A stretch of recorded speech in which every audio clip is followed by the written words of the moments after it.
Yes, hello mga palangga, good morning. Andito na naman po ang inyong Mami Jean, ang inyong feeling vlogger.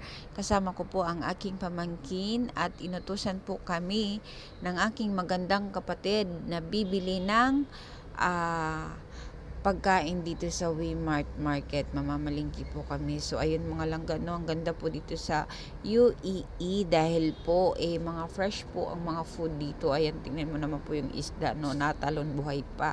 So galing pa po yan sa pamimingwit ni Kuya. Ayan. So ayan po ang gusto ng pamangkin ko. Gusto niya ng fresh tilapia at piprituhin yan mamaya. Ayan, maraming isda yan mga langga. So hindi ko na din po alam kung anong mga pangalan dyan.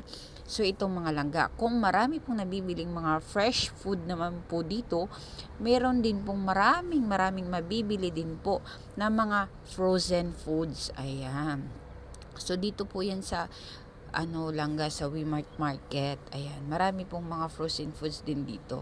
So ayun lang po mga langga, no. So pumunta tayo dito. So may nakita kami dito ng aking pamangkin na isang klaseng pagkain na sa Pinas marami to mura lang daw to doon. Ito, yan mga langga, ayan.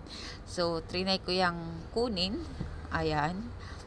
So, ayan mga langga, no? So, ayan lang po. Maraming salamat po sa panonood.